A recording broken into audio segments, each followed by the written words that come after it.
Já começa o segundo bloco com mais uma entrevista. E agora, aqui com a gente no Jornal da Rede Alesp, o deputado Vinícius Camarinha, do PSB, ele vai nos falar sobre o Plano São Paulo, que foi instituído pelo governo do estado semana passada, e ações tomadas aqui na Assembleia Legislativa. Bom dia, deputado.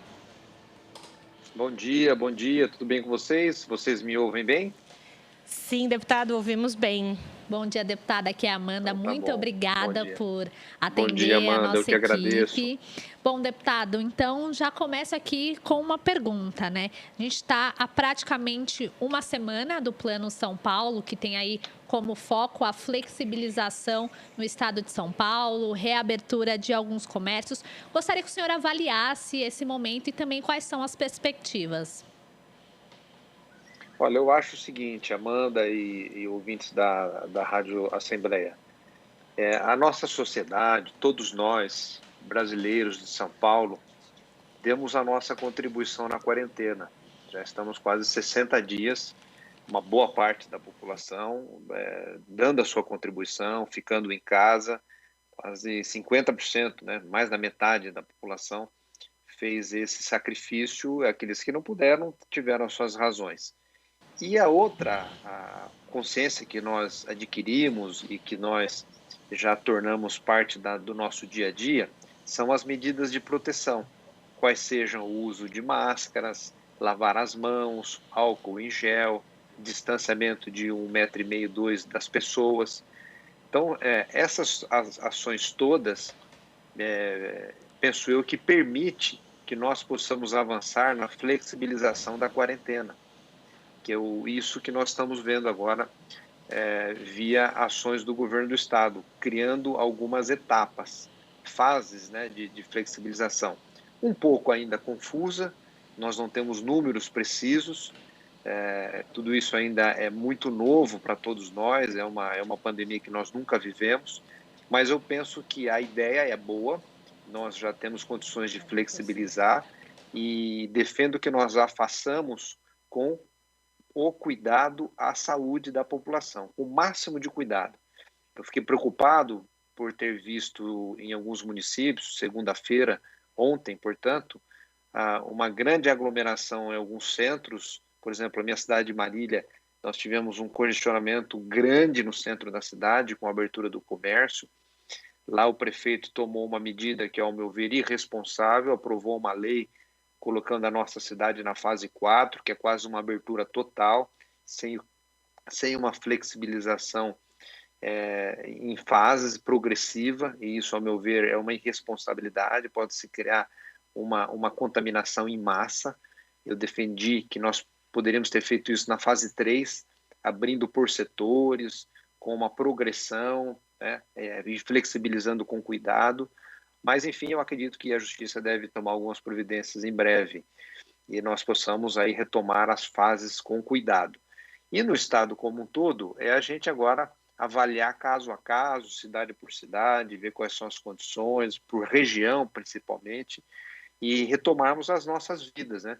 Porque a pandemia, além da saúde pública, que é a pior tragédia na vida nossa, que é a perda de familiares e amigos, é a devassaladora crise econômica que nós estamos assistindo, de desemprego, de milhões de desemprego, quase 13 milhões de desempregados, 5 milhões de desalentados, pessoas que já estão deixando sequer de procurar emprego, e centenas, se não milhares de empresas, comércios que fecharam e irão fechar as portas. Então isso é muito grave, a gente precisa agora trabalhar muito, o governo do estado lançar linha de crédito. Tivemos uma reunião com o secretário Meirelles, pedindo para que o governo do estado lançasse programas de crédito com juros zero, subsidiado, carência, e o secretário Meirelles, secretário da Fazenda, portanto, ficou de analisar esse pleito nosso. Claro que depende de um aporte do BNDES, que é quem tem por trás o governo federal, que pode rodar recurso, que pode emitir moeda, e deve fazer isso para socorrer os setores que mais precisam. E, deputado, a gente sabe que é uma linha muito tênue, né, nessa retomada da economia. O senhor acabou de falar dessa questão e também da consciência das pessoas nesse momento de retomada. Foi até próprio que o governador João Dória disse que, se em algum momento as pessoas não colaborarem, ele pode voltar atrás em algumas situações, mas é preciso, nesse momento, também pensar no pós-pandemia, como o senhor falou, né, com essas questões de linha de crédito, porque a economia, o comércio, as pessoas vão continuar vivendo, né? E ninguém vai sair da pandemia e vai ir numa concessionária ou vai adquirir algum bem de maior valor, que seja uma televisão ou qualquer outro eletrodoméstico. As pessoas vão ficar receosas, vão ficar observando o comportamento da economia, né? Até porque não sabe se serão demitidas ou não, se vão preservar o emprego. Então, o pós-pandemia vão gerar efeitos significativos ainda na economia. Alguns economistas dizem que essa vai ser a pior década da história da República, porque nós já temos uma realidade ruim. Essa década de 2011 a 2021, nós crescemos apenas 1,6%, não é ao ano, não, nós crescemos 1,6%. É a pior década que começou a se oferir desde 1911. Então, calcule que nós vamos ter uma agora, que nós vamos entrar aí no próximo ano, pior ainda. Então, muito ruim, muito difícil, exige muita união. Eu tenho estado preocupado com algumas ações de lideranças da vida pública, que ao invés de pacificar o nosso Brasil, coloca nossos irmãos brasileiros para gladiarem-se entre si, o que é uma tragédia. A gente viu na Avenida Paulista, a gente vê isso nas redes sociais, e agora está saindo aí para o dia a dia das ruas, né? Isso é um absurdo total. Eu pensei que o nosso inimigo fosse o vírus, que exige a união de todos. Mas não, o que é que nós estamos vendo? Um discurso tosco, uma debate ideológico inoportuno, sem nenhuma razão, e que não nos levará a nada em lugar nenhum. Deputado, falando um pouquinho sobre o trabalho do senhor aqui na Assembleia Legislativa do Estado de São Paulo, que tem se engajado bastante em auxiliar o Estado de São Paulo no enfrentamento à pandemia do novo coronavírus. Gostaria que o senhor falasse um pouco, né, do chamado Projetão, que o senhor está coordenando e que é de autoria de diversos parlamentares aqui da casa. O senhor poderia citar alguns dos pontos que estão nesse projeto e também contar para quem está nos acompanhando na Rede Alesp como que está o andamento aqui na casa? Nós temos previsão de votação. Fala um pouquinho para a gente sobre essa atuação do senhor. Será um prazer. Primeiro que a Assembleia, ela tem, dentre os seus deputados, membros eleitos por todas as regiões praticamente do estado de São Paulo, deputados com diversos perfis ideológicos, capacidade intelectual, gente muito experimentada pela vida, gente que foi prefeito, que cumpriu algum papel de liderança em algum segmento da sociedade e, portanto, tem condição de dar uma boa contribuição no combate à pandemia.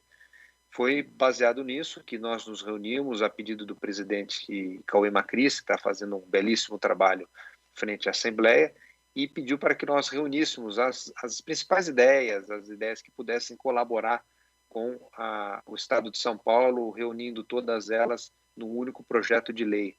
É claro que nós temos sempre muita dificuldade, porque os poderes legislativos dos estados têm as suas limitações constitucionais. Às vezes nós temos boas ideias, mas não é de competência nossa propor esse projeto. Às vezes compete à Câmara Federal, às vezes compete exclusivamente ao governador enviar o projeto para a Assembleia. Então sempre é muito difícil, porque você tem que modular e organizar a ideia de tal maneira que ela possa ser constitucional, possa ser de autoria do deputado.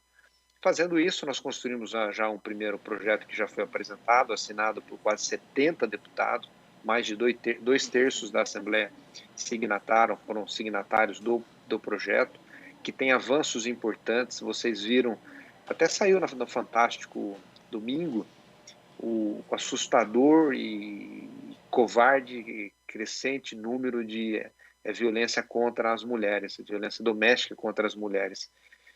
Aumentou mais de 30% no estado de São Paulo. E isso deu para nós aqui a oportunidade de construirmos uma ferramenta de apoio a essas mulheres vítimas dessa violência covarde, de um auxílio para que ela possa, ao desejar sair da sua casa, daquele momento de tormento, de tragédia familiar, poder sair lá e o Estado dar uma garantia financeira para que ela possa executar esse seu plano, não viver mais com o seu agressor. Essa é uma boa proposta que está lá no projeto. Nós temos proposta de transparência, nós estamos vendo muitas denúncias, infelizmente, de desvio ou sobrepreço, ou superfaturamento, ou condutas duvidosas na aplicação dos recursos do combate ao Covid-19. Como é muito recurso, e a lei, nesse período de pandemia, confere ao gestor público a oportunidade de fazer algumas contratações sem licitação, ou seja, sem concorrência, sem uma análise melhor do preço, alguns gestores, infelizmente, estão usando isso para desvio de recurso público. E a gente não tem acesso a esses números. Então, de agora em diante, quando aprovada a lei, obrigatório, né, em publicação de sites, todas as informações de valores, seja do Estado, dos municípios, quanto foi gasto, contrato. Essa também foi uma boa e grande conquista de transparência. E temos outras para os servidores da saúde, que é garantindo a eles a quarentena em que o Estado vai dispor de um hotel ou um espaço para que eles fiquem isolados de suas famílias. E a gente espera votar isso rápido, porque a pandemia está aí, já estamos quase no pico, então precisamos votar isso rápido. Não é muito simples, porque nem sempre é possível você buscar o consenso numa casa com 94 cabeças diferentes, mas a gente tem procurado trabalhar nesse sentido. Deputado Vinícius Camarinha, eu gostaria de agradecer o senhor por contar como anda o projeto, falar sobre o Plano São Paulo aqui com a gente no Jornal da Rede Alesp. Muito obrigada, bem-vindo numa próxima oportunidade. Muito obrigada, deputado. Muito obrigado, parabéns pelo trabalho de vocês, estamos à disposição, um grande abraço. Esse é o deputado Vinícius Camarinha falando para a gente sobre esse Plano São Paulo e também sobre as atividades aqui na Alesp.